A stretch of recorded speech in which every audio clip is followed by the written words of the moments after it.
እንደምናችሁ ሁሉ ሰላም ጌታ የተባረከ ይሁን። እንጸልይ። ቴሳዳላሲዳ በዲያሲ ናቤዲያሲያ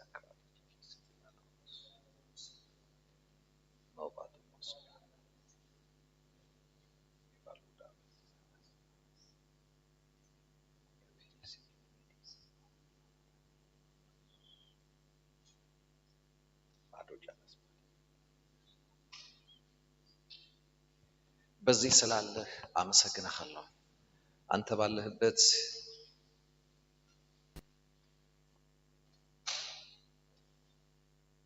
ፈቃድን ዓላማህን በዚያ ታኖራለህ። የህዝብ ትልቁ ትርፍ መኖርህ ነው።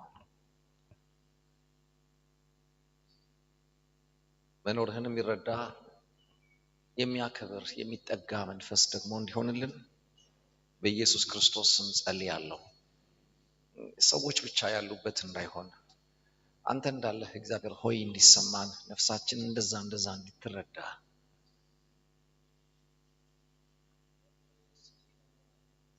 አይናቸው ተከፈተ እንደተባለ ቀኑ ሙሉ አብሯቸው የሄደ እሱ አጠገብ ጠውልገው እንደቆዩት እንዳንሆን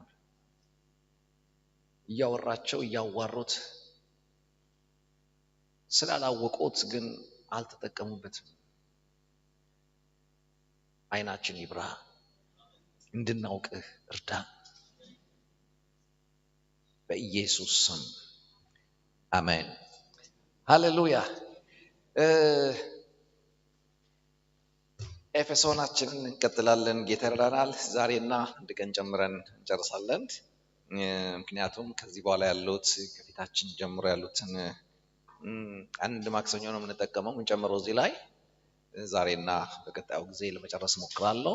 ከዛ በኋላ ግን ቅዳሜ እሁድን ሰኞ ማታ ማክሰኞ ማታ የቅዳሜና እሁድ ኮንፈረንሳችን ስለሚሆነው ከዛ በኋላ ደግሞ እንቀጥላለን። ለሁሉም ሰው እጅ በመጫንም ጭምር ስለምንጸልይ የማይጸልይለት አይኖርም። ከኔ ጋር አብዛኞቻችሁ የሚኖራችሁ የመጨረሻ ቀን የእሁድ ሳምንት ነው ማለት ነው አይደል? የነገ ሳምንት ነው።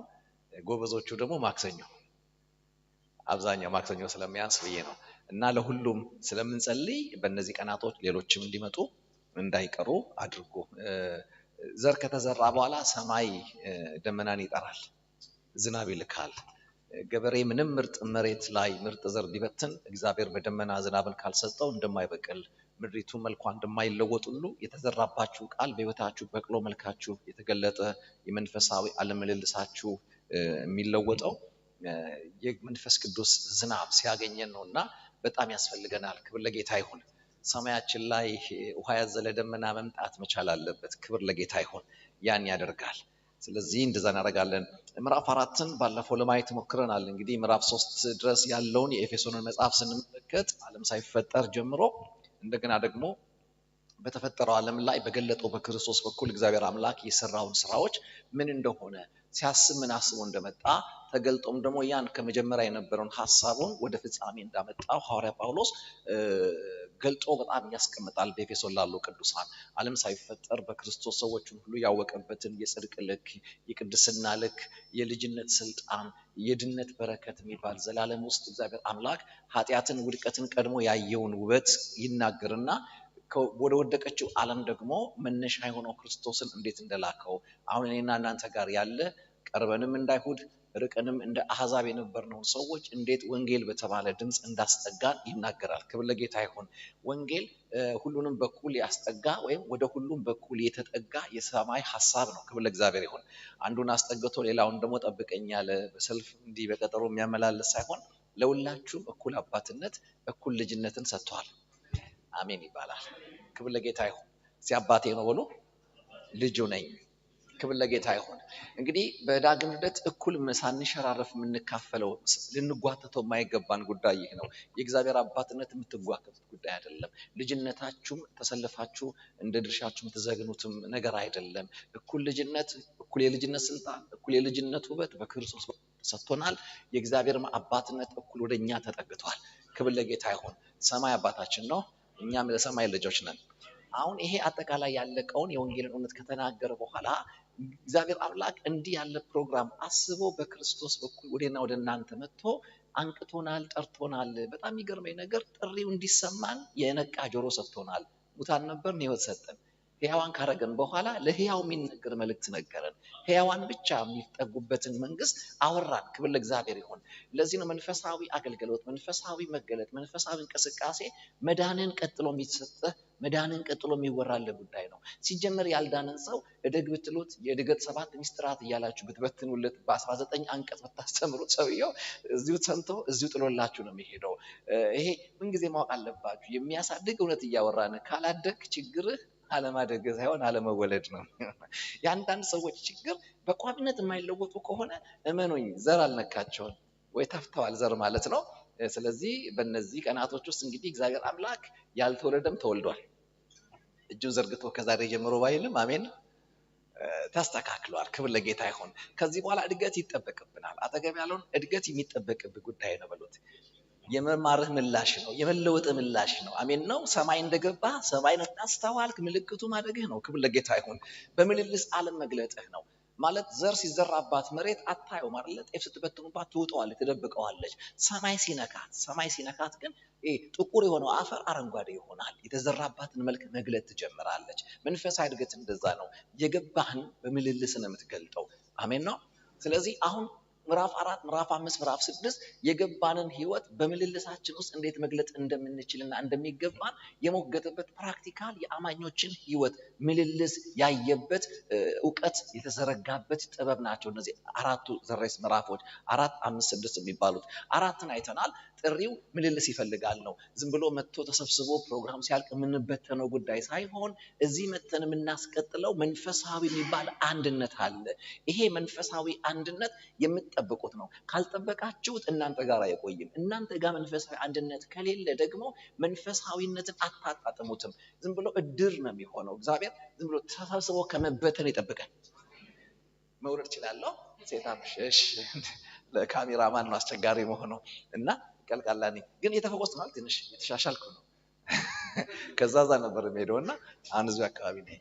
ክብር ለጌታ ይሁን። ሃሌሉያ ሃሌሉያ። ስለዚህ የመንፈሳዊውን ዓለም መረዳ በነፍሳችሁ ትክክል ካገኛችሁት ያንን የሚመስለውን ህይወት በትክክል በተገለጠው ዓለማችሁ ላይ መግለጥ አይከብዳችሁም። የእግዚአብሔርን ዓለም ያስተዋለ ሰው በሰው ልጆች ዓለም መካከል እግዚአብሔራዊ የሆነውን ላይፍ ስታይል ለመግለጥ አይቸገርም።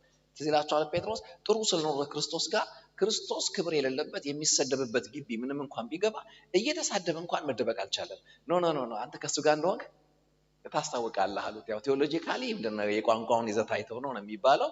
እኔ ግን ከዛ ያለፈ ይመስለኛል። ሰውየው እንዲሁ ምልልሱ ነገረ ስራ ሁሉ እሱን ይመስላል። አማርኛው ቀጥ ይበልም ይወላክፍም። አሜን ነው።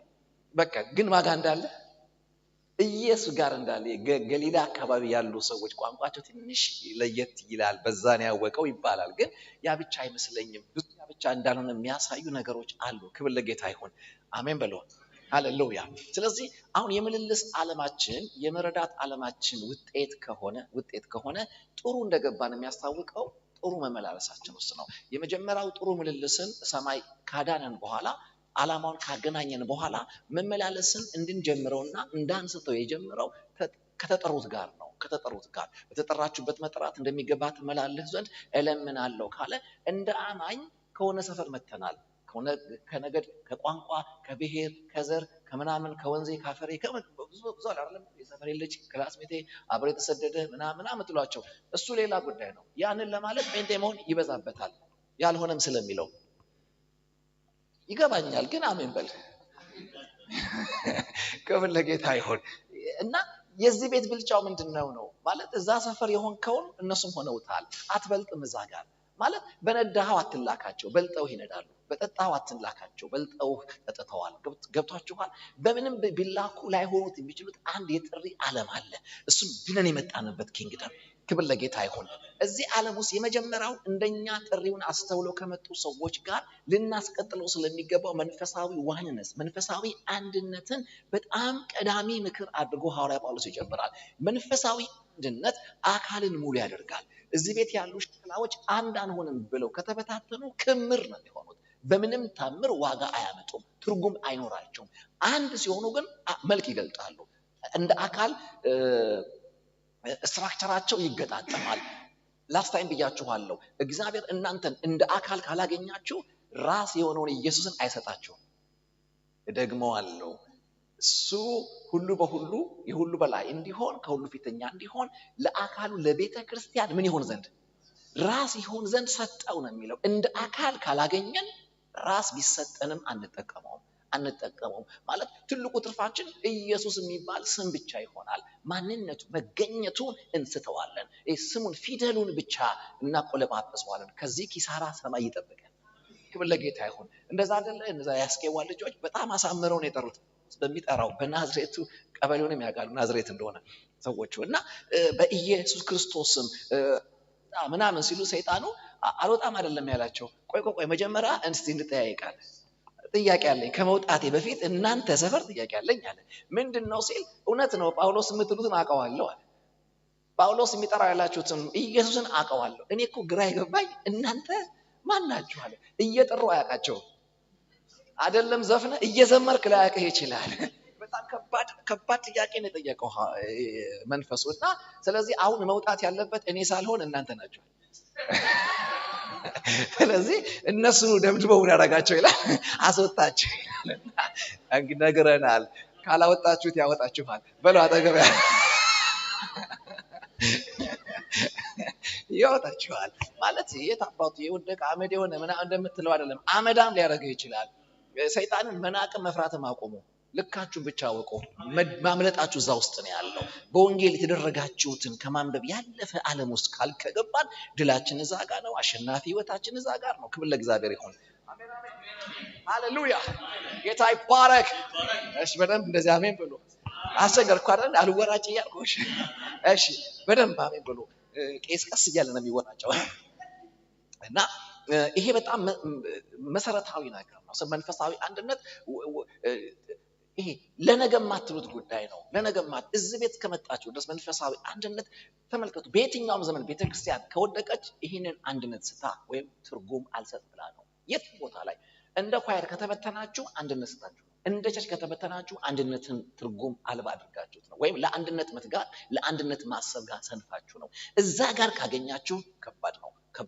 መንፈሳዊ ስትሬንግዝ ዋን አንድነት ውስጥ ነው። የመንፈሳዊ አንድነት የሚባል ማለት ብዙ አንድ እንዳንሆን የሚያደርጉ ነገሮች አሉ፣ ግን መፍቀድ የለብንም።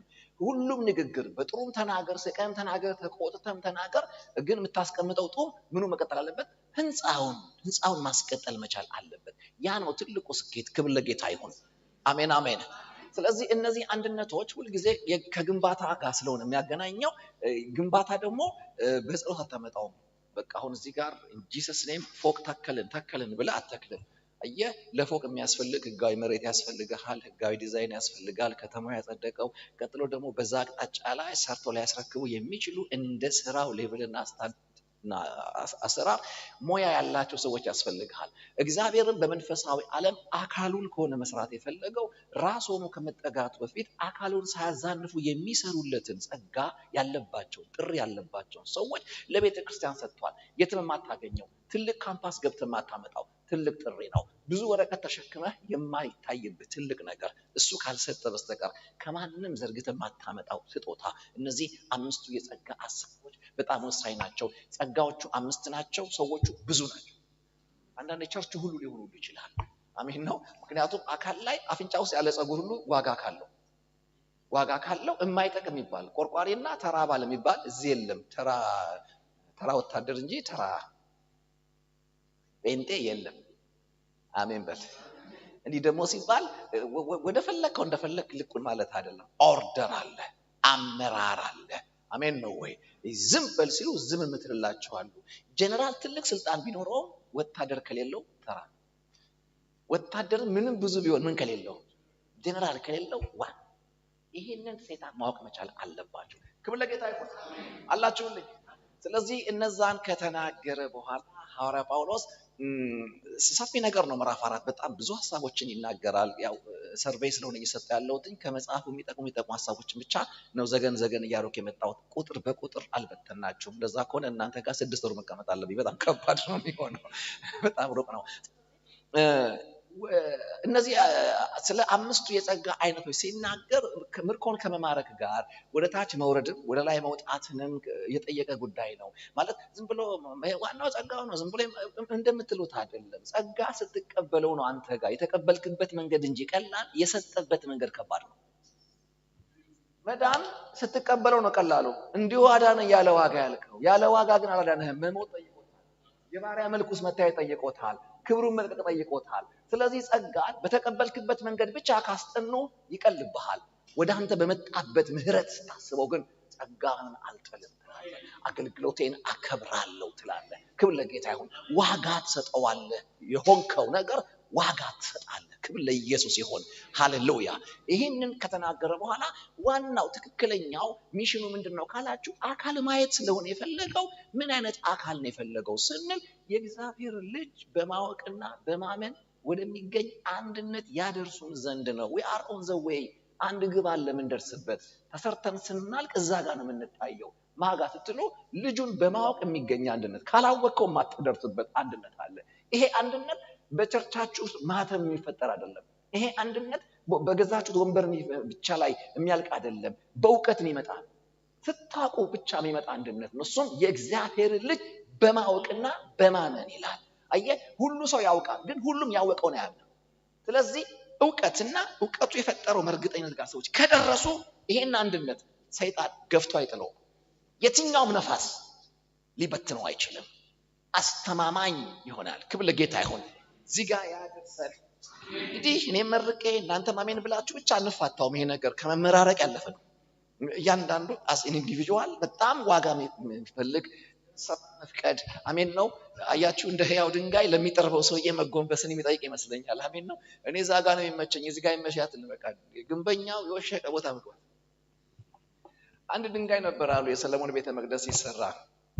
ያው አልጠረበም ሰለሞን ታውቃላችሁ። ጠርቦ የጨረሰለት ማን ነው? ዳዊት ነው። እናንተ ደህና ናችሁ? ግን በጣም ሰጣላችሁኝ። ሰለሞን አይደለም እንኳካት አልነበረም አለ የሚለው። ስለዚህ የጠርቦለት የጨረሰው ማን ነው? ዳዊት ነበር። እና ዳዊት እያንዳንዷ የቱ ጋር እንደምትሆን ሁሉ ሰርቶ ነው የጨረሰለት። እና ግንበኞቹ በቃ ድንጋይ ይመጣል፣ ሲከቱት የቱ ቦታ አልገባ ያለ ይወረውሩታል። እንደገና ሌላ ድንጋይ ይከታሉ። እስቲ አንድ ድንጋይ አንተ ሲከቱት አይሞላም፣ ይወረውሩታል። እንደገና ይወረውሩታል። እንዲሁ አንድ ድንጋይ አልገባ አለ። እንዲሁ ተቸገሩ። ፋይናሊ ህንጻው አለቀ። ከዛ ጉልላቱ ላይ የማዕዘኑ ጫፍ ላይ አንድ ድንጋይ ጎደለ። ያስ ያን ድንጋይ አንተ ሲባል ሙሉ ነው። ከዛ ግንበኞች ናቆት እሱ ከዛ የወጣ ታሪክ ነው።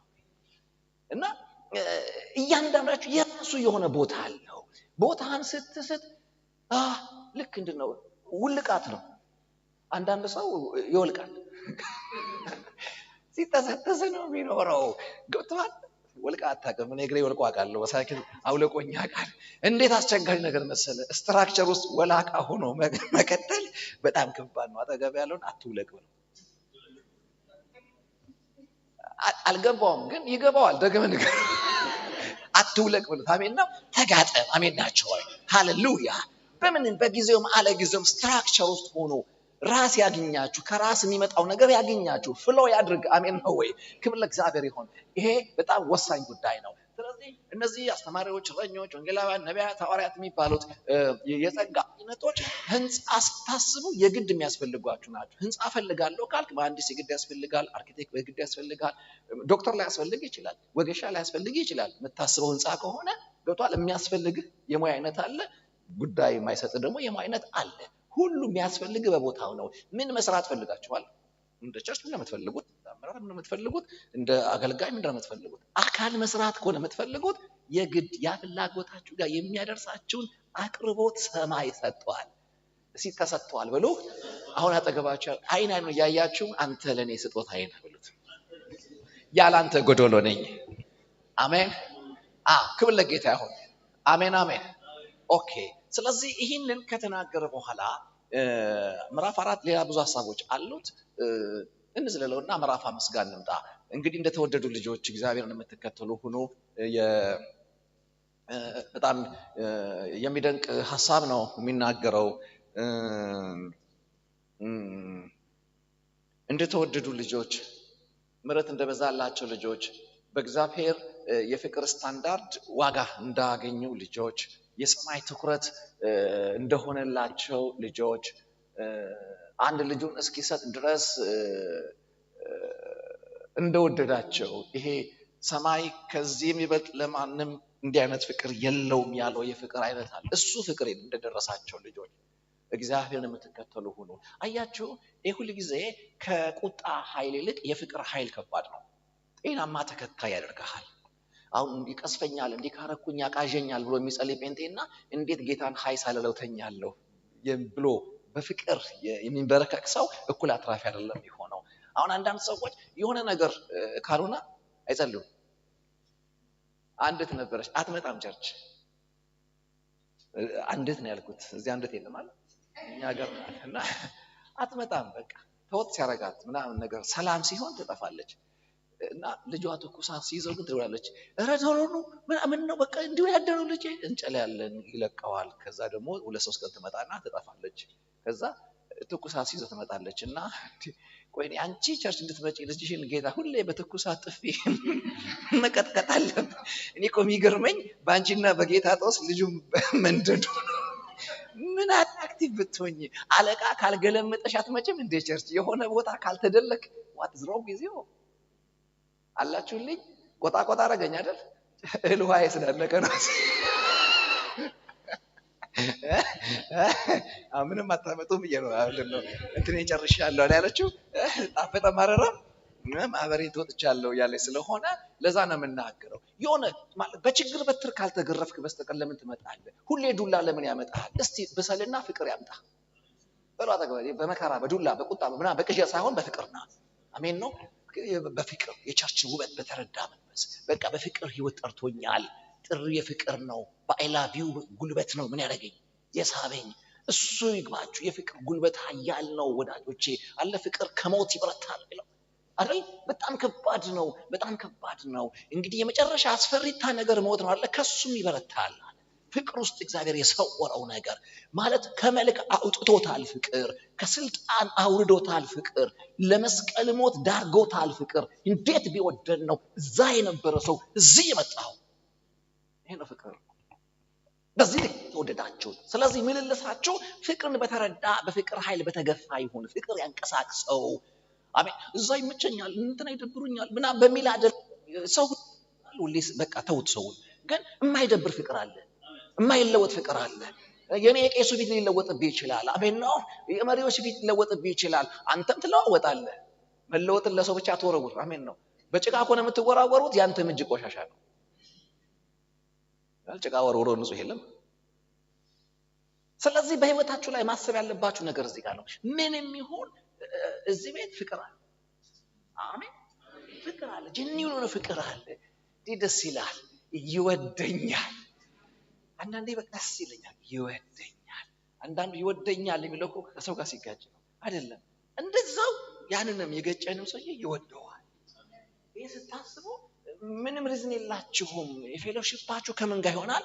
በፍቅር የበረታ ይሆናል። በፍቅር የተሳሰረ ይሆናል። ስለዚህ ነው እንደተወደዱ ልጆች እግዚአብሔርን የምትከተሉት ሁሉ።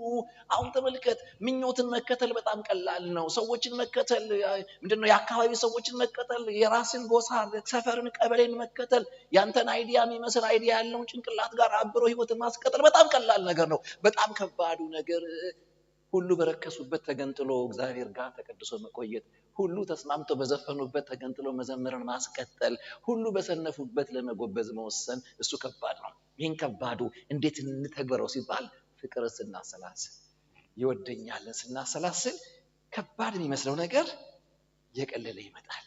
እወድሃለሁ፣ መንገዱ ቢከብድም ስለምወድህ አደርገዋለሁ። በቃ ውስጤ ከብደዋል።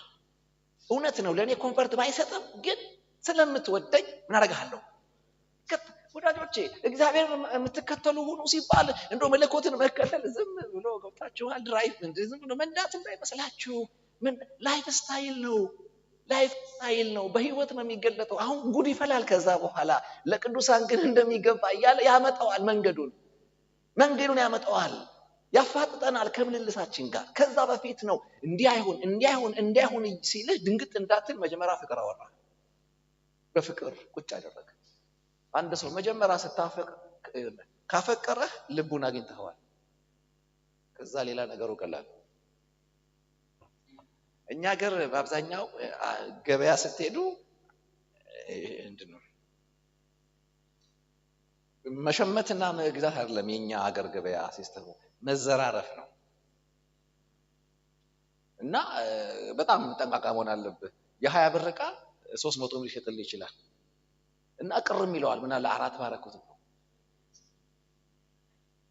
እንደዚህ ስለሆነ አንዴ ነው በህይወት እዛ ሱቅ የምትሄደው። አንዴ እንዳገኘ ዘሎ ኪስ እንጂ የሚገባው ልቡ ሳይገባ ደግማ አትሄድም። እዛ ሱቅ ያረገኝን ደህና ዕቃ ነው ብሎ ሸጦልኝ ምናምን ነው የምትለው። ገባህ? ግን ጥቂት ጎበዝ የቢዝነስ ማይንድድ የሆኑ ሰዎች ግን ገና ሲያገኙ ልብ ውስጥ ነው የሚገቡት። እውነቱን ይነግሩሃል።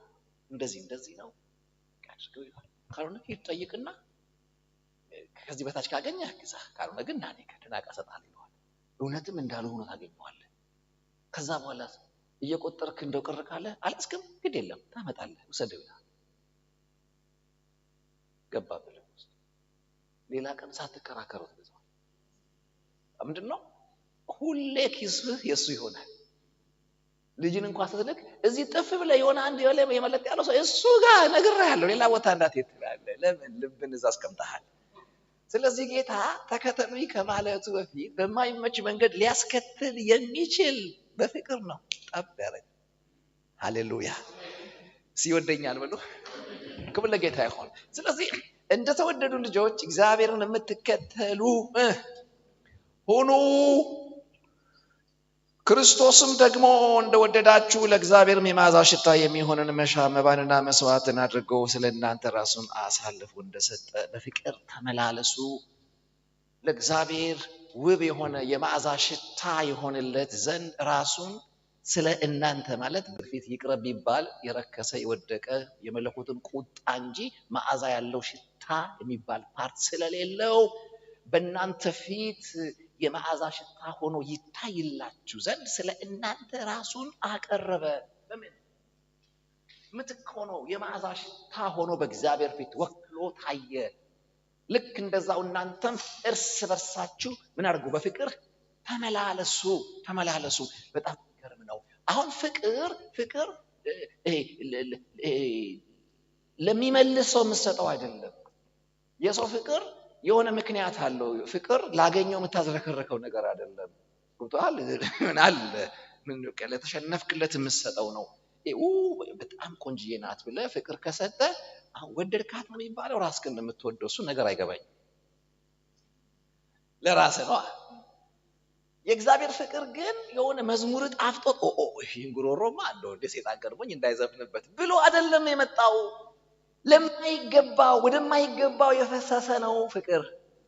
ለዚህ በፍቅር ተመላለሱ ሲል ሞቅ አርጎ ላቀፈን ሰውዬ የምንሰጠውን ሞቅ ያለ ምላሽ አይደለም። እየገፈተረ እየገብቷል፣ ስሜቱ እየገፋ ያዘው። ደጋግመህ ስትይዘው ይረሳዋል ያኛው። አሜን ናቸው። የሆነ ከማን ያንሳል ይባል ነገር የለም። እዚህ ቤት እሱ ነው ያለው። እኔ ላንስ የሚባለው ነገር ነው ያለው። አየህ ሞክረው እኮ ነበረ ከኛ ማን ይበልጣል ምናምን ሲሉ ገብቷል። እንደኔ ነኝ ቀድሜ ያገኘሁት ምናምን ደግሞ እኔ ጠርቻ አጥቼ ምናምን ማለት ሲባል ሰማቸው። እሱ በሌለበት ሰማቸውና የሐሰት ትምህርት ገብቷል አለኛ አጥቢያ ኢየሱስ። በጣም ከባድ ነገር ነው አለ። ስለዚህ በመንገድ ስትሄዱ ምንድን ነበር የተባባላችሁት? በጣም ከባድ ነገር። መንገድ ላይ እንዲማስብን የመሰለ ክፋት የለም። ሚሽን ተቀብለህ ራእይ ተቀብለህ በጀመርከው መንገድ ላይ ማን ከኔና ካንተ የሚል ጦርነት ውስጥ የመግባትን ያክል መደፈቅ የለም። ለዚህ ነው በመንገድ ላይ ስትሄዱ እንግዲህ ብዙ ይልካቸው የለም ሁለት እያደረገ ምን ያደርግ ይልካቸዋል። እንግዲህ እነዚህን አንድ 12ቱንም አንዴ ልኮ ነበር መሰለኝ የሆነ ሰፈር እና ተልኮ ረስተው በዚህ ሚሽን ውስጥ ማን ነው ቀዳሚ ማን ነው ተከታይ እያንዳንድሽ ምናምን ማለት ጀምረዋል። እዛ ከሁሉ የበላይ መሆን የሚፈልግ ካለ የሁሉ የበላይ የሚባል የተጨበጨበለት ቦታ ታችኛው ነው። አሜን። ማለት የሚምር በትጋት ይማር፣ የሚሰጥ በልግስና ይስጥ፣ አይቆንጥር፣ ከስግብግብነት አትስጥ፣ with charity አድርገው፣ ክፈትለት፣ ሰማይ ይሞላል። አሜን ነው። ምንም ነገር ፍቅር ስትሰጡ፣ ትኩረት ስትሰጡ፣ የፍቅር ቋንቋ ስትሰጡ፣ ገንዘባችሁ ስትሰጡ፣ whatever ምንም ነገር ስትሰጡ በልግስና አድርጉ። የሚምር ምንድነው የሚገዛ በትጋት ይግዛ። ምን ያርገው? ጋንዳንዱ እያለ ያጉረጠረጠ ማለት ነው አይደለም። በፍቅር ያርገው ሁሉን ነገር። እንዴት ደስ ይላል! ይሄን ካለ በኋላ ለቅዱሳን እንደሚገባ ግን ምዕራፍ 5 ለማን? ለቅዱሳን። ይሄ ለሁሉም አይሆንም፣ ለቅዱሳን ብቻ። ሁሉ ይሄን ሊሆኑት አይችሉም። የመቀደስ ልክ የገባቸው የተቀደሰ ህይወት ማለት ከክርስቶስ የተካፈሉት መልክ ማለት ነው። ከየት ማታመጡት ምን ላይፍ ስታይል። ለቅዱሳን ግን እንደሚገባ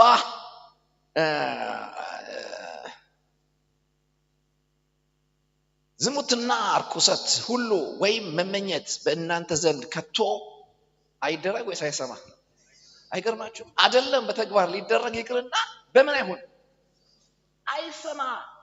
አይሰማ። በጣም የሚገርም ነገር ነው የሚናገረው።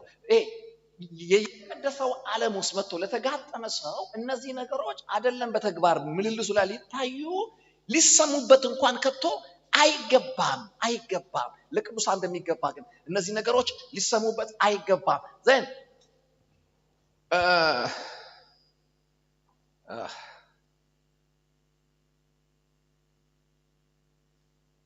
ዝርዝራቸውን ብዙ ማውራት አልፈልግም። መመኘት፣ ርኩሰት፣ ዝሙት የሚባሉት ፊዚካልም ስፒሪቹዋልም ትርጓሜ ያላቸው። ፊዚካሊም አሉ፣ እሱ ወጉም ባህሉም ምናምኑ ማሳፈሩን ቢሆን ላታረገው ትችላለህ። መንፈሳዊ ግልሙትናዎች አሉ፣ መንፈሳዊ የሆኑ ርኩሰቶች አሉ። ያ ነው በጣም ከባድ የሚሆነው። ይቀጥላል። የሚያሳፍር ነገርም የስንፍና ንግግርም ወይም ዋዛ በሉ። ምንድን ነው ዋዛ ግን? ንጉስ ይሄድ ዋዛ አይደለ? ፌዝ አንድ ሰሞን አይታችኋል። ሁሉም ሃይማኖት ያለው ሰው አትሊስት በሃይማኖቱ አይቀልድም አይደል? ግን ኦንሊ ፕሮቴስታንቶች ናቸው በራሳቸው ሃይማኖት ላይ በሚያደርጉ የሚቀልዱ፣ በትንቢት አነጋገር የሚቀልዱ፣ አማርኛ ሁለተኛ ቋንቋቸው በሆኑ ሰዎች ላይ የሚቀልዱ። የምላስ ስታንዳርድ አማርኛን ያደረገው ማን ነው? ወላይተኛን ማን ሁለተኛ ያደረገው? ትግርኛን ሶስተኛ ያደረገው ማን ነው? የትኛው ዓለም ደረጃ መዳቢ ናት? ገብቷችኋል? አሁን ደግሞ ዋዛ ሆኗል። ይህ ምንድነው? የማያስፈልግ ንግግሮች ደግሞ አሁን በስነ ስርዓት በዩቲዩብ ላይ ይጫኑላችኋል። ደግሞ በጣም የምትገርሙኝ እናንተ ናችሁ። አሁን የኔ ትምህርት ቢጫን የማታዩት ሁሉ ሶፎንያስ የሚጋብዛቸውን ሰው ያለ ነው። እንቅልፋችሁ እንዲያርቃችሁ ጾታ ለውጣለሁ፣ በ5 ቀን አስወልዳለሁ የሚል ቀድሞ ያበደ ሰውዬ ስር ቁጭ ብላችሁ እብደት ታጋባለ። ተከር ለምን አይነት ንግግር መንፈሳዊ ዓለማችሁን እየከፈታችሁ ብታውቁት፣ ምን ያህል ደግሞ በዚህ እንደተጠቃችሁ ብታውቁት። ለእምነት ያላችሁ ክብር ይመጣል። ሰይጣን ለምንድን ነው ሁሉ ጊዜ በጣም በዩቲዩብ ላይ እየጫነ የሚያጠጣን ብለህ ስትጠይቅ፣ ከዚህ አመድና አቧራ ጀርባ መለኮት የኔ የሚላቸው ሰዎች ይነሳሉ። ለነሱ ክብር እንዳይኖርህ ከፊትህ ብዙ ዋዘኞችን ያመጣና አገልጋይ ሁሉ ሌባ ማለት ጋር ደርሰህ። ስለዚህ ለእውነተኛ ቦታ የለህ በፍጹም። በሞላጮች ትዘረፍና ለእውነተኞቹ ክፉ ትሆናለህ። በበዓል ነቢያት የተበሳጨ እንዴት ነው ለኤልያስ ልብ የሚኖረው? እና በጣም መጠንቀቅ ያስፈልጋል። አካል ከሆነ ምን ሰራው በጣም መጠንቀቅ አለብን። ንግግር ተራ ነገር ይመስለናል። ንግግር እኮ ማለት አንተ ስትናገረው ብቻ አይደለም ሲያናግሩህም ጭምር በለው። ስትናገረው ብቻ ሳይሆን ሲያናግሩህም ጭምር ይወታችኋል። ስለምትናገረው ብቻ አታስብ። ከፍተህ ያናግሩሃል እኮ። አሁን እኮ ማታውቀው ሰውዬ ያናግርሃል እንዴ። አበሻ እኮ ፓስተሮቹ ብዙ ናቸው፣ ቸርቹም ብዙ ነው። ጌታ ይመስገን። ለቤቱ ብቻ ሂንዲው ላይ ብቻ እኮ 15 ቸርች አለው። አንተ የእብድ እርሻ እኮ ነን እኛ ሰፈር 10 እብዶች ነገር ያለው ላይ 10 እብዶች በሊዝ መሬት ወሰዱና አዛኛ ሰፈር እናለማለን አሉ። ህግ ጠቀሱ። ከዛ የመሬት ምናምን በቃ አመናቸው፣ ሰጣቸው በሊዝ። በትራክተር አስገለበጡት። በኋላ አንደኛው እብድ በቆሎ ዘራበት። በማግስቱ አንዱ እንዲያለ መጣ። ወይኔ ምን ነው ሲል ማታ ሰሊጥ ያዋጣል ሲባል ዜና ሰማዋልና ደገመው። ሶስተኛው ሽምብራ አለ፣ ያኛው ምንድነው በቆሎ ባቄላ እንዳለ ሁሉም ዘሩበት። አንድ እርሻ ላይ ሁሉም ዘሩበት። 10 ነበሩ እኛ ሰፈር እብዶች። ከ15 ቀን በኋላ 11ኛ እብድ ብቅ አለ። አመሰለ እርሻው። እኔ የምፈራው የምትሰማቸው አይደሉም። እኔ የምፈራው እኮ 11ኛው አንተን ነው። የቸርች ራስ ምታት ውጋት ጀምራ አልጨረሳችሁም። የትኛው ጎበዝ? አሁን እኮ እኛ ጋር ቀሽቃሻ ነው። ስለ ጥምቀት እያስተማርከው ትምህርቱን ሳይጨርስ ቸርች ቀየው፣ ውሃው ጋር ሳይደርስ። አንዳንዱ ከቁጭ ያለው እኮ 2 3 4 ስለሌለ ነው። እኛ ጋር አዲስ አበባ ቢሆን አይቀመጥም። አዲስ አለም የሰላይ በከተልክ እና እዛ ከጀመረ እዚህ የማይመጣበት ምንም ምክንያት ስለሌለ በህይወታችሁ ላይ መጠንቀቅ። ለምን ትፈርሳለህ? አብ ያላክልህን ሚዲያ መጥፋት የለም። ስጋው ክፈት፣ ኤፌሶን ክፈት፣ ቆላስይስ በመንፈስ ምሪት ሐዋርያት የጻፉልህ ደብዳቤ አለ። አትሊስት አይደለም ምልህ ይሄን ሳትጨርስ ለህሊና ወንፊት አታስቀምጥ። ለኮሮና ቫይረስ እንኳን ጭንብል ታጥልቅ የለ። ለዚህ መንፈሳዊ ቫይረስ ምን አጥልቅ? ጭንብል አጥልቁ። ስለዚህ ዋዛ ንግግር፣ ቀልዶች አይደለም ቁጣና ስድቦች ይቅርና ዋዛ ጆክ። አንዳንድ ሰዎች እነሱ ጋር ከተቀመጥክ አፍ አያርፍም። እንዱ ሲያስቁ ሆድሽን ያምሻል። ብዙ ሰዎች ታዝቤያለሁ፣ የሚወዱት እንደዚህ አይነት ሰውዬ ነው። ፊታቸው ይለወጣል። እንትናየ ነው የሚሉት። ምንም አርጎላት አይደለም። ምንም መንፈሳዊ ቁም ነገር አልሰጣትም። ምንድነው? አሳቃት። በቃ ስትደው ያስቅሻል፣ ያኮረኩራል፣ ቢመጣ ኮረኩራል። እሱ ካለ ደስ ሲል እሱ ልጅ እኔ ደግሞ ልስባል በደንብ እጠጋለሁ። ምንድነው እሱ ልጅ ብዬ ሳይ ጎበዝ ጆከር ጥሩ ያጫውታል አላችሁልኝ። አሁን እኮ አልፈራችሁም። አሜን፣ ጌታ ይባረክ። ሃሌሉያ። ያው ቤተኝነት እየሰማኝ ነው ያለሁት። ክብር ለጌታ ይሁን። ስለዚህ ከዚህ በኋላ መሾን ብንገናኝ ሁሌ ስለ እናንተ ጥሩ ብቻ መስማት ፈልጋለሁ። አሜን። ጥሩ ነገር መስማት ፈልጋለሁ፣ የበለጠ ጥሩ። አሁን የማይሆን በጣም ደስ አሰኝ። ጌታ ይባርካችሁ። የአንድነታችሁ ይቀጥል እና ለቅዱሳን የማይገቡ ውስጥ ተመድበዋል እነዚህ ቀልዶች፣ ፌዞች። ሰው ለሰው በቀበሌው በሰፈሩ በስራው በመናምኑ ይቀልድ፣ ግድ የለም። ከዛ ድንበር ጥሶ በእምነቱ ይቀልዳል፣ በሃይማኖት ስርዓቱ ይቀልዳል። የራሱ እምነት ላይ የሚቀልድ ጄነሬሽን ነው የፈጠርነው። እንዴት ሆነን ነው ከቀለድኩበት እምነት ማተርፈው? በምን ስሌት ነው በሚቀልድበት የትንቢት አገልግሎት ጌታ ይናገረኝ? በምን ስሌት ነው በሚቀልድበት አገልጋይ ውስጥ እግዚአብሔር ቢናገርስ የማደምጠው? ቀልድ ክፉ ነው። ዋዛ ነገሮች ክፉ ናቸው። ይባል ሁሌ ገንታራ ኮስታራ ያልኩ አይደለም። ለከት ያለው ለጨው ያክል። አሜን ነው። ፈገግ አድርገህ ከዛ በኋላ ግን በቃ ወደ ገደለው እንግባ እያልክ ቁም ነገር ላይ ማክረር ነው። አሜን ይባላል። ክብር ለጌታ ይሁን። አላችሁልኝ? ኦኬ። ሌላስ ምን አለ የማይገባ ለቅዱሳን?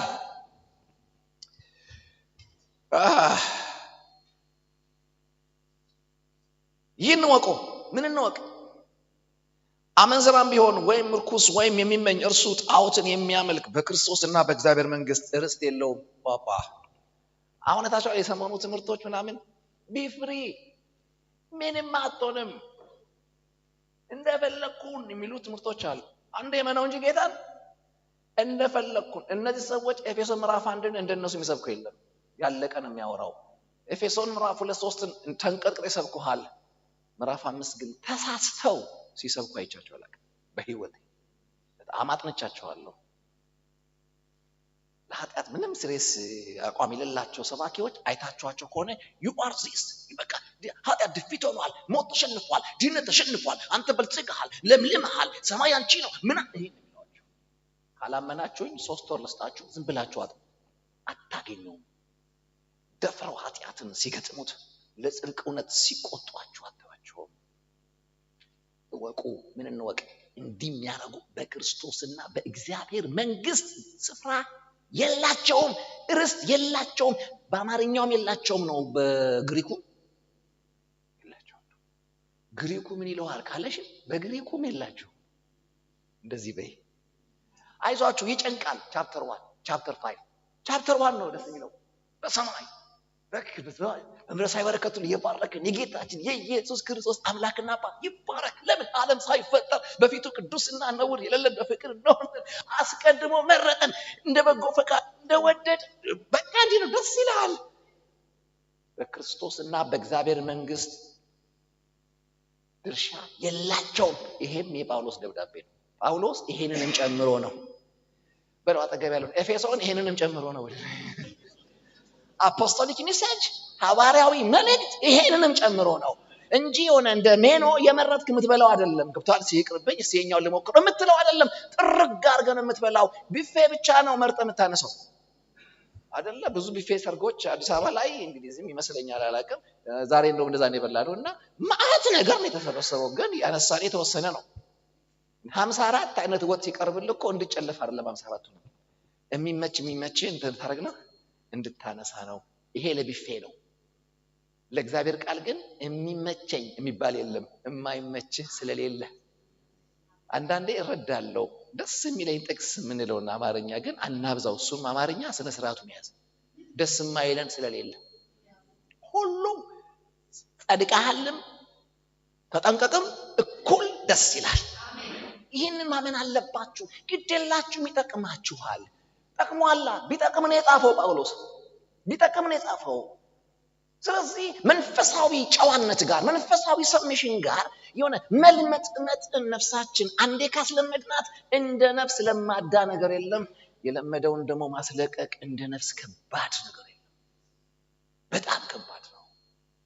ስትገቡት ቀላል ነው፣ ማውጣቱ በጣም ከባድ ነው። ስለዚህ ይሄ የሚሆነው በእነማን ነው ሲባል የሰባኪ አይነቶችን ይነግራችኋል።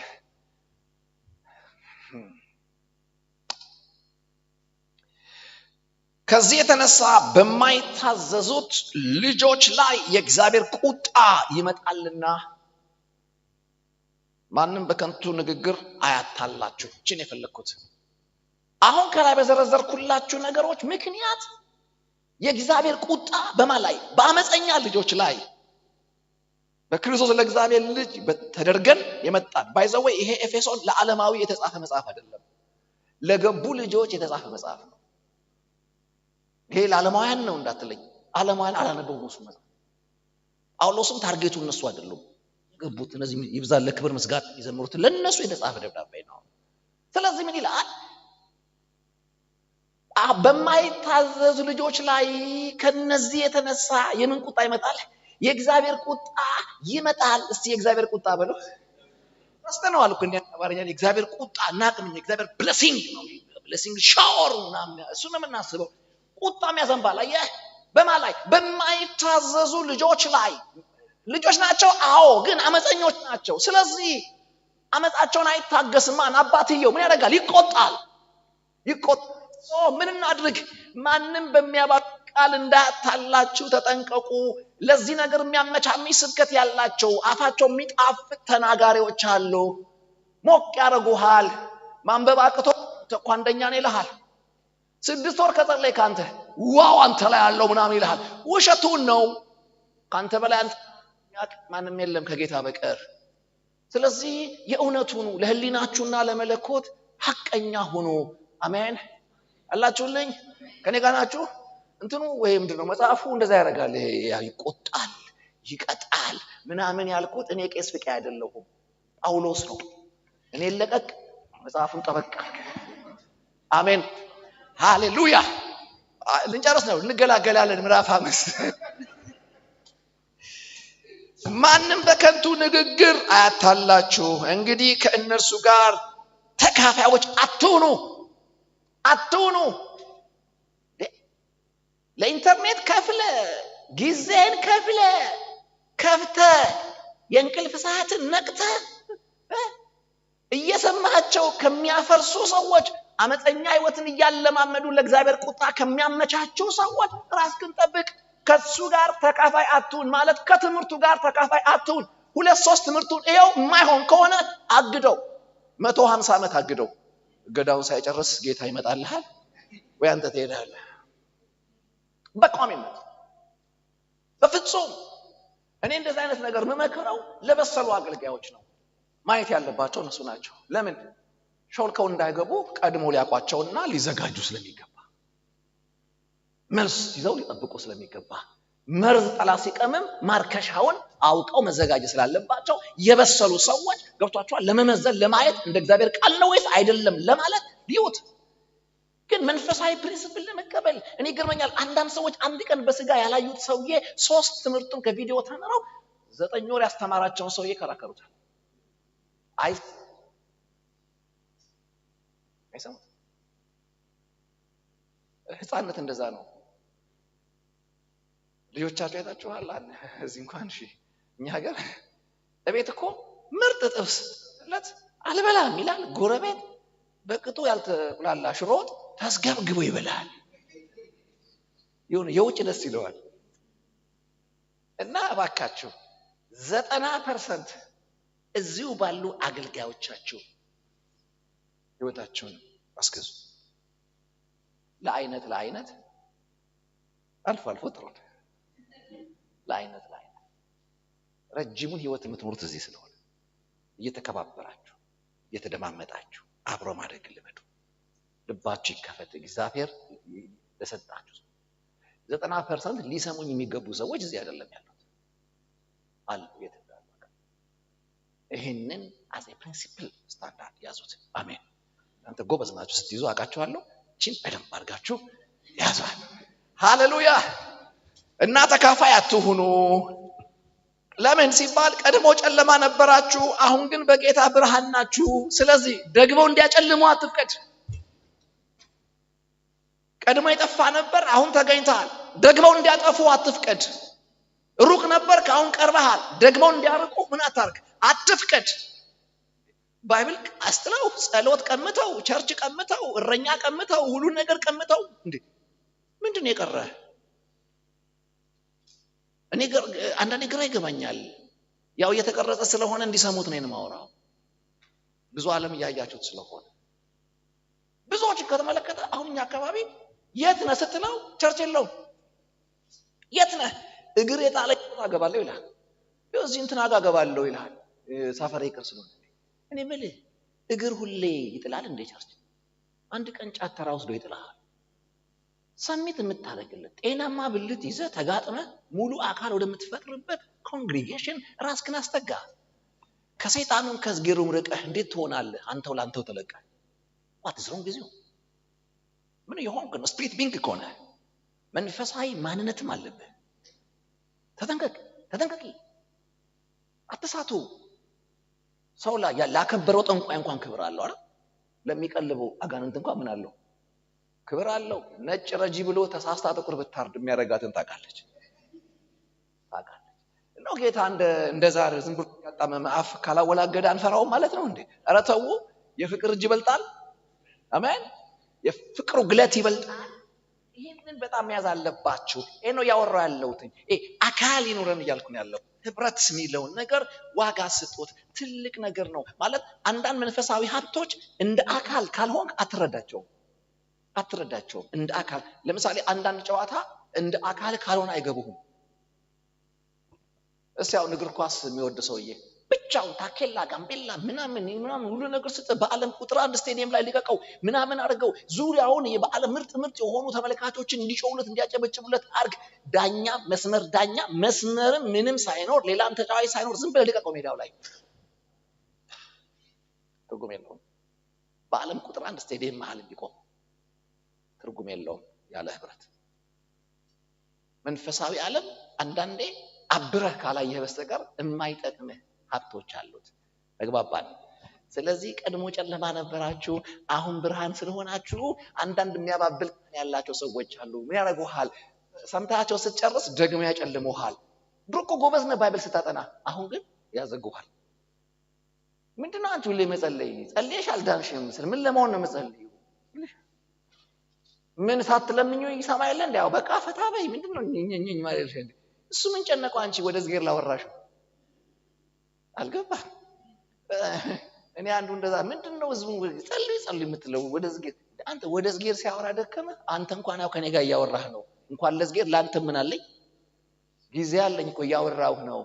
ሰው ሁሌ አንተ ጋር ሲያወራ ከፍቶ ያውቃል አልኩ። ባይጠቅም እንኳን ካንተ ይልቅ ወደ ዝጌር ማውራት ትርፋለህ። አሜን ነው በፊቱ መሆን። ስለዚህ ወደ ዝጌር ስታወሩ ወሬ የሚያልቅባችሁ የኔ ቤቴ ወገኖች ካላችሁ አይዟችሁ፣ በርከክ በሉና ጌታ ሆይ እኔ እንኳን ማውራት ፈልጌ ነበር፣ ወሬው ስላለቀብኝ እንዲሁ እንደተንበረከኩ ተኛለሁ፣ እንዳወራው ይመዝገብልኝ ብላት መዝገበተኛ ተኛ ይጨምርልሃል። አሜን ነው። አብልጣ ወዳለችና እያለ ጨመር ጨመረ ያደርግልሃል። እየጨመረ ይመጣል። ክብር ለጌታ ይሁን። ደግሞ ኒቃላት ምናላት በቃ እንደ ጓደኛ አውሩት። በቃ ሃይ ጂሰስ ቢግ ብራዘርም ነው፣ አባትም ነው፣ ታላቅ ወንድምም ነው፣ የሚባላ ሰዓትም ነው እንዳነቀው። አሜን ነው። ፍቅርም ነው እንዳንሸሸው። አያችሁ፣ በዚህ ነፃነት ውስጥ የልባችሁን አውሩ። ጸሎት ጅም ማውራት አይደለም፣ የእውነት ማውራት ነው። ጸሎት ረጅም ማውራት አይደለም፣ የእውነት ማውራት ነው። ተግባባን? እና እንዳያጨልሙዋችሁ ተጠንቀቁ። እንደዚህ አይነት ሰዎች አሉ። ለጌታ ደስ የሚያሰኘውን እየመረመራችሁ እንደ ብርሃን ልጆች ተመላለሱ። ፍሬ ከሌለው ከጨለማ ስራ ጋር ምን አትበሉ። ስራ ነው ግን ምን የለውም፣ ፍሬ የለውም። ስራ ነው፣ ያደክማል፣ ጊዜን ይበላል፣ ገንዘብን ይበላል፣ ስሜትህን ያስቆጣል፣ ብዙ ነገርህን ገብቶሃል፣ ይቀበልሃል። አውትፑቱ በጣም ብዙ ነው ግን ኢንፑት የለውም፣ ፍሬ የለውም። የአንድ ነገር ደግሞ ልኩ ብልጫው በፍሬ መገናኘቱ ነው። ገበሬ ዘርቶ ማለት ዘርቶ አጭዶ ኮትኩቶ ነገር ግን ያው ጊዜውን የሰጠውለት እርሻ በፍሬ ካልተገናኘው ከንቱ ነው። ስለዚህ ፍሬ የለውም ነው የሚለው ከላይ የዘረዘራችሁ ፍሬ የለውምና ከጨለማ ስራ ጋር አትተባበሩ። እነርሱ ይሄን ስለሚያውቁ በስውር ነው የሚሰሩት፣ እናንተ በግልጽ ከሆነ ነው። ብርሃን የሚታየው ሁሉ በብርሃን ነውና ስለዚህ በብርሃን ተመላለሱ ካለ በኋላ አደገኛ ነገር ይናገራል። አንተ የምተኛ ንቃ፣ ከሙታንም ተነሳ፣ ክርስቶስ ምን ያደርግልሃል? ያበራልሃል። ኦኬ፣ አንተ ምን ምትል የምተኛ ምን በል፣ ከሙታን ምን አድርግ? ተነሳ፣ ክርስቶስ ምን ያደርግልሃል? ያበራልሃል። እኔ ይገርመኛል። አንተ የምተኛ ንቃ ይለውና መንቃትን ከሙታን የመነሳት ያክል ይተረጉመዋል። በመንፈሳዊ ዓለም መተኛት ማለት በዛ በመተኛት የጨፈንክለት ማንነት ህይወት ስለሆነ ነው ከሙታን ተነሳ የሚል። አልገባችሁ? ትንሽ አማርኛም ይከብዳል። አሁን ማስተምረው ትምህርት አሁን ያስተማርኩ አይደል? ለዚህ አሁን ያወራው ሐሳብሽ ቢሮ ቢሄድ አሁን በዚህ በማወራው ውስጥ ያለው ህይወት ሞተሽ እሱ ማለት ነው። ንቃ፣ ከምን ተነሳ? ለሚነገረው እውነት ሞተሃል ነው የሚለው። ቁጭ ብለሃል እኮ ትመላለህ፣ ግን ለሚዘመረው መዝሙር ንቃ። እዛ ውስጥ ያለ ህይወት ያገኘሃል። ለሚሰበከው ስብከት ምን አድርግ? ንቃ። ፈዛ አትምጣ። አሜን ነው ወይ? አታችኋል። ሰይጣን እንዳጸልዩ ማድረግ ሲያቅተው የመጨረሻ ሰዓት ላይ ጸልዩ ይላችሁ። አልገባም? ተጫው ምን አድርገህ አውርጥ፣ ምን ብለህ ደውለህ ምን አድርገህ ሁሉ ነገር የሚያዳፋ ሰዓት ላይ አሁን አድርገው ይልሃል። መገልበጥ ነው እዛ ጋር መንቃት። ጸሎት ስትጀምር ማትነቃቃ ከሆነ ገልብጠው። ፍሬሽ የሆነው ታይም ላይ ከዚህር ጋር አወራና ሌላው ላይ አንቀላፋ። ስለዚህ መንቃት የሚለውን በዚህ ስታተስ ነው መተርጎም ያለባችሁ። ለጤናማ ትምህርት ንቃ፣ ካልሆነስ በጤናማ ትምህርት ለሚገኘው ህይወት ትሞታለህ። አይጠቅምህም። ህይወት እየተወራ ያለ ህይወት ልትንቀሳቀስ ትችላለህ። ስለዚህ አንተ የምተኛ ንቃ፣ ከሙታን ተነሳ። ያኔ ክርስቶስ ያደርግልሃል። ለሚነገረው ነገር ስትነቃ ያበራልሃል። አንደርስታንድ ታደርገዋለህ፣ ይገባሃል። ዳዊት እንዳለው ከህግ ታምራትና ያለው አለ። እንዴ ብዙ እኮ የሱ ጓደኞች ህግ ሲነበብ ይጨንቃቸዋል። አትንካ፣ አትግደል፣ አይን ይወጣል ምናምን ገብቷል። ደንግጦ ነው የሚሰማው። እሱ አቤት ታምራት ይላል። ከሚያስጨንቅ በሚመስል ንግግር ውስጥ ምን ያያል? ታምራት አያለው ማለት ይበራልኛል። አትግደል የሚለው ጭቅጭቅ አይደለም እኔ የሚታየኝ፣ ባለመግደል ማተርፈውና ማስቀጥለው ህይወት ነው የሚታየኝ። ምን ማለት ምሳሌ የጓደኛህን ሚስቱን፣ ገረዱን፣ አህያውን፣ ሱቁን ምናምኑን ምን አታርግ አትመኝ ሲል ለምንድን ነው ከሰው የሚከለክለኝ? ጭቅጭቅ አይደለም። ሁሌ የሰው ካየ የራስ ያስጠላል። ወደ ራስ ሊመልስ ሲል አልገባ። ዝም ብለህ የጓደኛን ሱቅ የምታይ ከሆነ አንተ ሱቅ ጋር ለመጣው ከስተመር ጊዜ የለህም። ዝም ብለህ የሰው ሚስት የምታይ ከሆነ የራስን ታጣለህ። ገብቶሃል? ስለዚህ የሰው ትተህ የራስን ሃኒ ምናምን ብትል ያዋጣል። እሺ በጣም አውርጄ ነው ያወራኋቸው። ራሳችሁ ላይ ፎከስ አድርጉ። የተሰጣችሁ ላይ ፎከስ። ክርስቶስ ያበራሃል። ከሙታን ስትነቃ የነቃህለት እውነት መረዳት ይሰጣል። ትኩረት ስትሰጠው ያበራል። ክብር ለጌታ ይሁን። አንዳንዴ ዛሬ ሰበከው ምንም አልገባኝም ጓደኞች እያሉ አንተ ግን በቃ ልዩ መገለጥ አግኝተህ እቤት ሄደህ እንዴት እንደምትጽፈት ቸኩላለህ። ይከፍታል። ይሄን ከተናገረ በኋላ ወሳኝ ነገር በጣም የዕለቱ ምርጥ ነገር ከዚህ ቀጥሎ ይናገራል። ምዕራፍ 6 መንፈሳዊ ጦርነት ነው። አትሊስት አንድ 3 ፔሪድ ባገኝ ኖሮ መንፈሳዊ ጦርነትን በደንብ እናየው ነበር፣ ግን አንድ ቀን ይበቃናል። ምዕራፍ 6ን እዛ ጋር እናየዋለን። አሁን ግን እችኛዋን ጥቂት ልናገርላችሁ። በጣም አዝናለሁ። ስለ ጋብቻ ስለ ምናምን የሚናገር ክፍል አለው። እሱን ብናገር በጣም ደስ ይለኝ ነበረ፣ ግን ጊዜ የለንም። ግን ስለ ጋብቻ ቅድመ ጋብቻ ላይ እኔ መጽሐፍ እያዘጋጀው ስለሆነ ሲታተም ልክላችኋለሁ፣ ትገዛላችሁ። እንግዲህ እንደ ጥበበኞች እንጂ ጥበብ እንደሌላቸው ሳይሆን እንዴት እንድትመላለሱ በጥንቃቄ ተጠበቁ። እንግዲህ እንደ ጥበበኞች እንጂ ጥበብ እንደሌላቸው ሳይሆን በጥንቃቄ ምን አድርጉ? እንዴት መመላለስ እንዳለባችሁ በጥንቃቄ ተጠበቁ። የምልልስ ዓለምህን ምን አድርገው? በጥንቃቄ ብቀው። እኔ ገርመኛል። በእውቀት መጠበቅ፣ በገንዘብ መጠበቅ፣ በማስተዋል መጠበቅ፣ በጥንቃቄ መጠበቅ ግን ማክሲመም ከባድ አጠባበቅ። በጥንቃቄ መጠበቅ አንዳንድ የሚመርጣቸው ቃላት ይገርመኛል። አሁን አንዳንድ እዛ ሰፈር ሆኖ የሚያወራው ምርጥ ጆሮ ቢኖር ነው እላለሁ። ለኛ እኮ ራሱ ከስንት ቋንቋ ተተርጉሞ እንኳን ኮንፊውዝ ያደርጋሉ። በጥንቃቄ ምን አድርጉ? ተጠበቁ። ወንድሞቼ ጳውሎስ መስክሮ አምጥቶ ደህንነት አስተምሮ አጥምቆ ላሳደገው ለዛ ደግ ምዕመንና ዘመን ጤናማ አገልጋይ ላለባት ቸርች እንዲህ አይነት ተጠንቀቁ ደጋግሞ ከተጻፈ ለኔና ለእናንተማ እንዴት ይጻፍ? ጳውሎስ እንኳን አምጥቶ አስተምሮ ሰውዲ ከሆነ እኔ ሰበከህማ ሌላ ነው የምትሆነው። ከሱ ኮርጄ ላመጣው ምን ያህል የጥኗ ቤተክርስቲያን በጥንቃቄ መጠበቅ እንደሚያስፈልጋት ምልልሷ ላይ የሚናገር ነው። በዚህ ግለጽ ካላያችሁት ወዳጆቼ የመጽሐፉ እውነት አይጠቅመንም። በጥንቃቄ ተጠበቁ። ለምንድን ነው በጥንቃቄ መጠበቅ ያለብኝ ፖል ብለህ ስጠይቀው ቀኖቹ ምን ስለሆኑ? ክፉዎች ናቸው። ምኖቹ? ቀኖቹ። እና የዘመኑ ክፋቱ ሩቅ እንዳይመስልህ። ድሮ እኮ ገብቷል። ሌብነቱ ሩቅ ምናምን ሩቅ ነበር። ድሮ ሩቅ የምትሰሟቸው አሁን ተጠግተው ወንበር ያዙ፣ ከዛ ተጠግተው ፊት ተቀመጡ፣ ከዛ ፑልፒት ያዙ። አሁን የምትኖርበት ዓለም ይሄን ነው። አሁን የምታዩት የፈረሰ ልቅ የሆነ የህይወት ምልልስ ድሮ የጀመሩት ሩቅ ሆነዋል። ከቻች ተደበቀው ዓለም ሆነ እዛ ነው። አሁንስ ሲጠጉ ፓርላማውን ሞሉት። ሲጠጉ ህጉን አደረጉት። ከዛ ተጠጉና ቸርችን ጠምዘው አስገደዷት። ዛሬ ምን አማራጭ የለም። መብቴን ቀማኝ ይላል። ወደፊት እኮ አባል እኮ አናበዛም። በጣም ፈትሸን አባል የምናደርገው። ምክንያቱም አባል አድርገህ ከፈረምክለት ከዛ በኋላ መብቱ ነው። ጺም ያለው ልጅ ጺም ያለው ላይ ያንተው አጋባኝ ቢልህ ህጉ የሚጠይቅህ አባልህ ነው ወይ? አዎ ከሆነ መብቱን ተነክተሃል። ስለዚህ አሁን አባል አንፈልግም ወደሚል ለምትመጣው ጀርባውን አጥነተ ምናምን ነው የምትመጣው። ይሄን ያህል ቸርችን የሚያስጨንቅ አይነት ዘመን ወልዳችሁ እናት አባት የማትሆኑበት ስርዓት መጣ። የሩቅ የምትሉት የቤት ሆነ ዋና ሆነ። ቸርችን አንቀው ካልጋ ትንሽ እያሏት። ስለዚህ ቀኖቹ ምንድናቸው?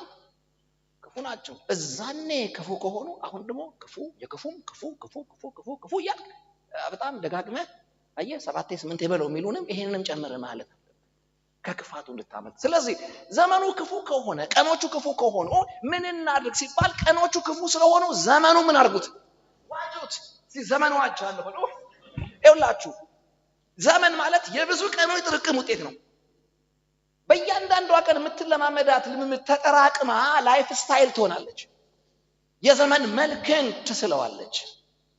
እሱ እኮ እንዲህ ነው የተባልከው አንድ ቀን በሆንከው አይደለም፣ ደጋግመህ ፈቀድክለት ባህሪ የተገናኘ የፈጠርከው ስትራክቸር።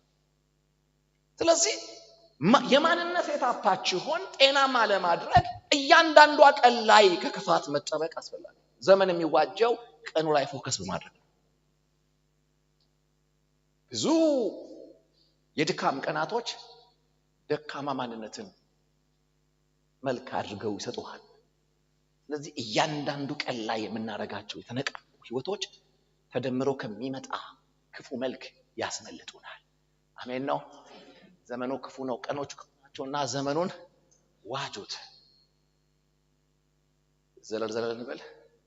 መንፈስ ይሙላባችሁ እንጂ ምን አትበሉ ወይ ምን አትበሉ። እስቲ ድገሙት። አንተ ሊገርም እኮ ነው። ገብቶሃል? ሁለት መስከሪያ ነው የሚያወራው እዚህ ጋር። በወይንም ይሰከራል። እሱ እኮ ነው የሚለው። በመንፈስም ይሰከራል። አንዳንዱ በመንፈስ መስከር ሲገባው ወሬ፣ ሐሜት ከዚህም ከዛም ስቦ ተውዟል። ስካርህ አብኖርማል እንደሆነ ምልክቱ ማንበብ ያስጠላሃል፣ ወንድም ያንገሸግሽሃል፣ ስታየው ነቀው ይልሃል። አስከረውሽ ነው። ስለዚህ በህይወታችሁ ላይ መንፈስ ይሙላባችሁ እንጂ በወይን አታርጉ፣ አትስከሩ። አንድ ወጣት ተከራከረኝ። አልኮል መጠጣት እንደው ችግሩ አምጣልኝ አለ በጥቅስ። ምክንያቱም በጥቅስ ከሄድን እሱ ብዙ ያመጣል ከኔ እና ቄሱን አነቀው። ሰዎች ማለት አምጣ my savior was drink alcohol አለ። መጥምቁ ሳይጠጣ መጣ ይሄኛው ተካከሰው። ከዛ ላይ ምን አልኩት? እኛ ስመሽ አትጠጣል እና ሲል እኔ አልጠጣም እኮ ነው ያልኩት። ለምን አለኝ። ቦታ ይለኝ ገባ። በምን ተሞልቻለሁ? በመንፈስ ስለተሞላው አሁን ብደፋብኝም ለሱ የሚሆን ስፔስ የለኝም። ጎዶሎ አንተ መጠጣት ምን ያስጨናነቀናል? እየጎተትኩት በቃ ጋና ከጽድቅ ካጎደሉ ጋት አለ። በመንፈስ ከተሞላ ግን ለሱ የሚሆን ቦታ የለም። ኖ ስፔስ ፎር አልኮሆል። አልኮሆል ሲከለክሉ እኮ ደግሞ ሌላ ተጠጣለህ እኮ። ሰው እኮ ይጠጣል። አጠጣ ስትለው ያጨሳል። ሲጃራ ባያጨስ ቸርች መጥቶ ሰው ያጨሳል። እና ይሄ ሁሉ የመዋጀት ስራ ውስጥ የምትገጥሙት ጦርነት ነው። ጌታ ደግሞ ይረዳችኋል። ሰክስቀሪንግ ውስጥ ግባ፣ ታገሉ፣ ታሸንፈዋለህ። አሜን። ያኋላ እስቲ አንብብልኝ።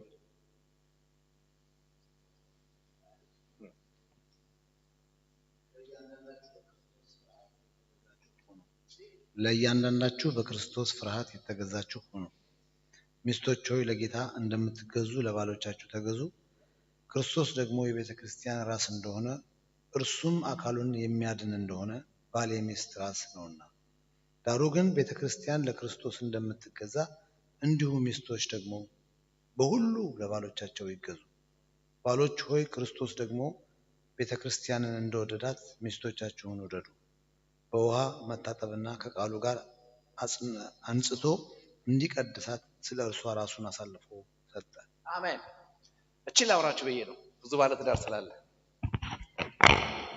መጀመሪያ የጀመረውና እያንዳንዳችሁ ምን በሉ በክርስቶስ ፍርሃት እርስ በርሳችሁ ምን ሆኑ የተገዛችሁ ነው። ይሄ ሚስት ትገዛ ባል ትገዛ የሚል ሽርሸና ውስጥ ከመግባት በፊት እያንዳንድ ወንድ የለም ሴት የለም በክርስቶስ ፍርሃት ምን አርግ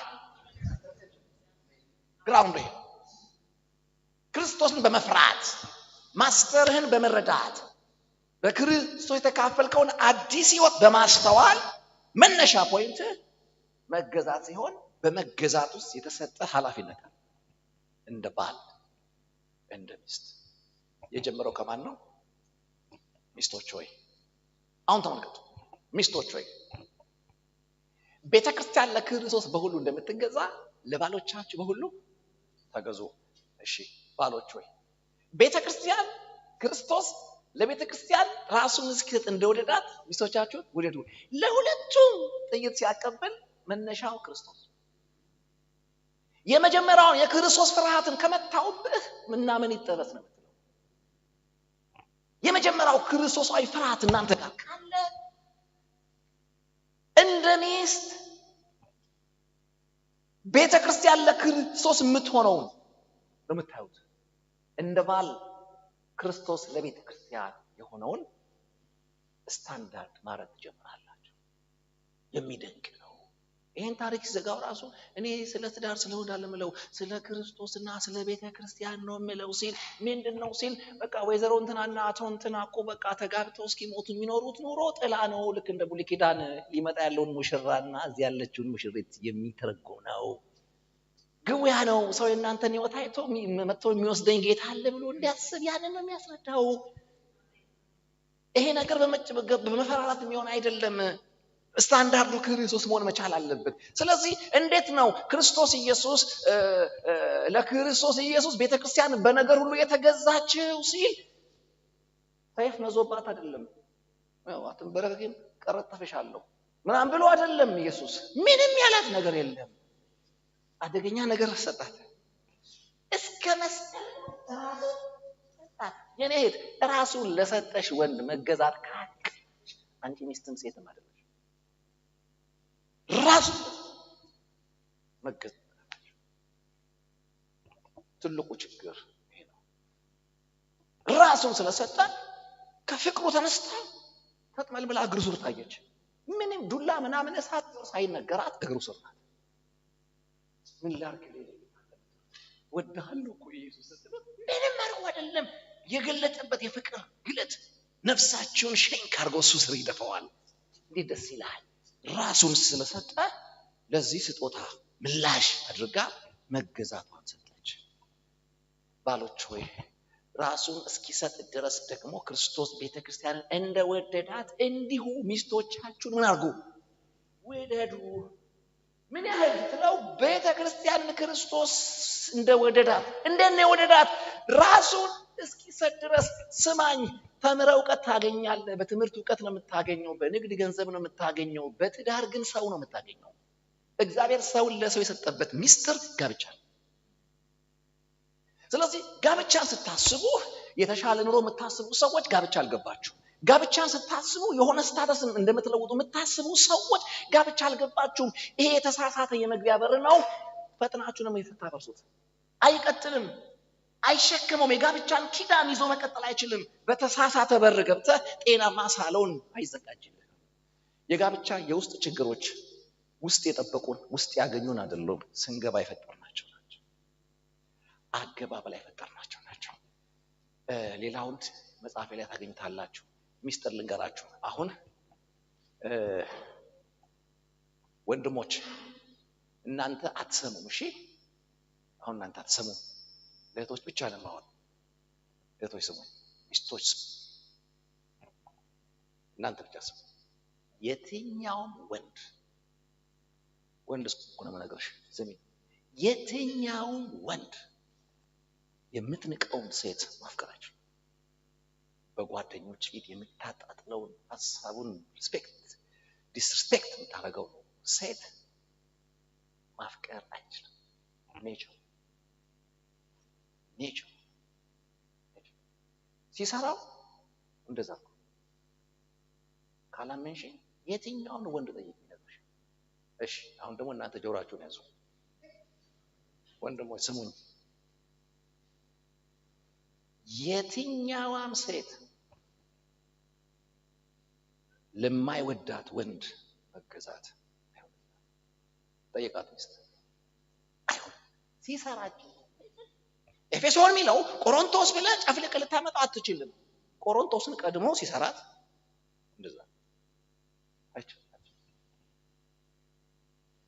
የፍቅር ጥያቄ ያለባት የእውነት ሰሚት ታረጋግላችሁ ካረጋችም እያስመሰለች ነው ወይ ደግሞ ግልምጫን ፈርታ ለልጆቼ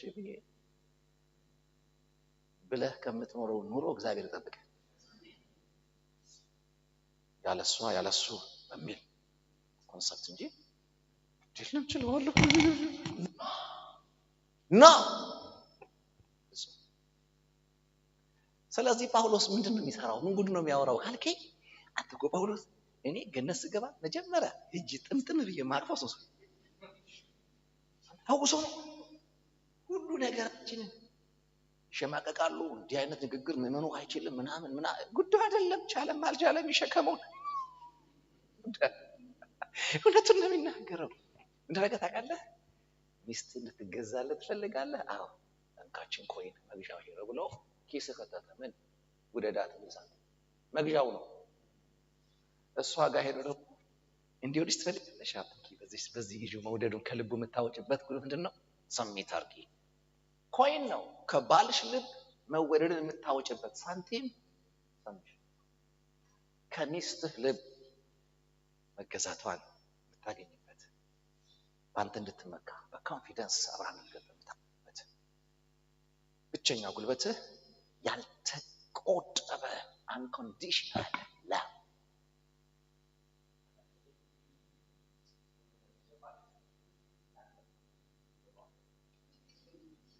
እነዚህ በጣም መሰረታዊ ነገሮች ናቸው ይሄን ሁሉ ካለ በኋላ በቀረውስ ምክንያቱም ልጆቹ ያለ ነጋዴዎች ባሎች ወይ ጌቶቹ አለቆች ወይ ቆጣቆጣ እሱን ነገር ተወት አድርጉት ትንሽ ከፍ ስትሉ ከስራችሁ ሰው መቅጠር ስትጀምሩ መገላመጥ አቁሙ ሰው አታቃጥሉ ጌታ አትጫወቱ በእናንተ ላይ ምን አለ ጌታ አለ ስለዚህ አሁን ሰራተኞች ተቀጥራችሁ ብትሰሩ ሰዎች ያው ታቃላችሁ የኛ ሰፈር አበሻ የእናንተ ሰፈር አላቀው እዚህ በግድ ያሰሩዋል እኛ ሰፈር አበሻ አይታል በጣም እንዲሰሩ ከፈለክ ቪዲዮ ካሜራ ይዘይድ ራሱ ብዙ ስቃለ ቴሌቪዥን ልማት ምናምን ሲባል አሁን ሰሞኑን እየተታኮስን ልማት አቆመን እንጂ ድሮ ልማት ነበር በቃ ችግኝ ተከላ ምናምን እና ይገርመኛል የምናምን ገበሬ ማህበር ምናምን ይሄን ያህል ሄክታር ላይ የሽግኝ ጉድጓድ ቆፍሩ የሚለው ዜና ሲነበብ ይኸውልህ ካሜራው እንዲህ በሌለበት ቆሞ ያወራሉ ልክ እንዲህ ሲመጣ መቆፈሪያ ያለያዘ ሁሉ በእጁ ይገባል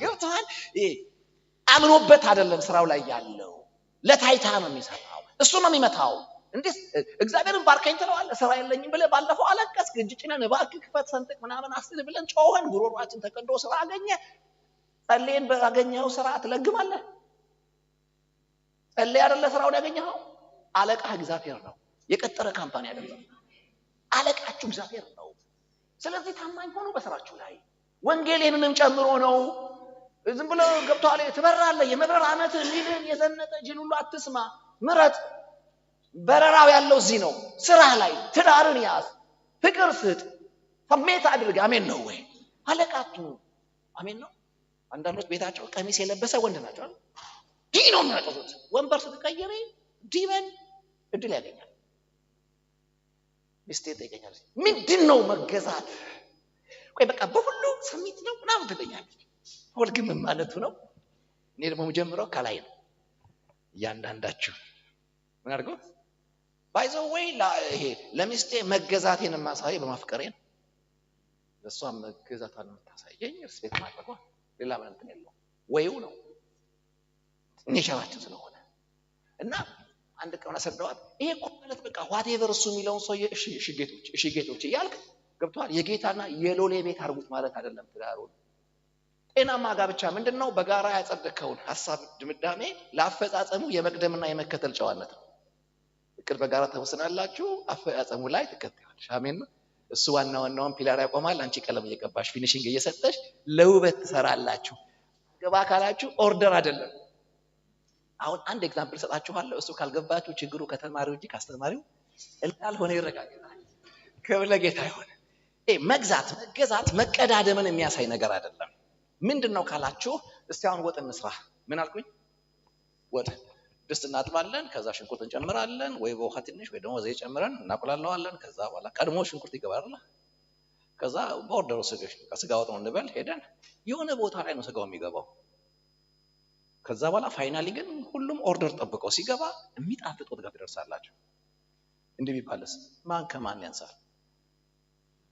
ሽንኩርት ማን ሆና ነው?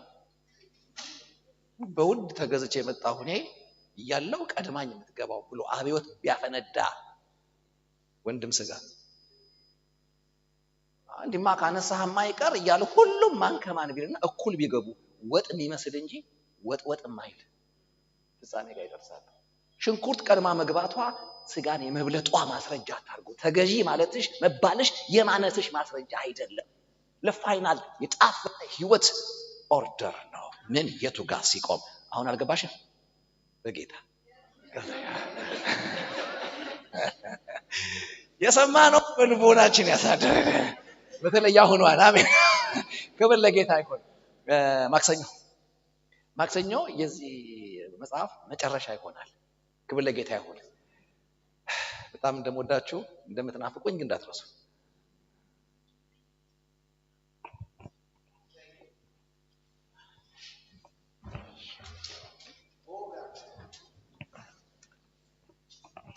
ጌታ ይመስገን። እኔም የምጨምረው ነገር የለም። እግዚአብሔር ይባርካችሁ። የሰማነውን እኔም ጨምሬ እላለሁ። በልቦናችን ያሳድርልን። ተባረኩ።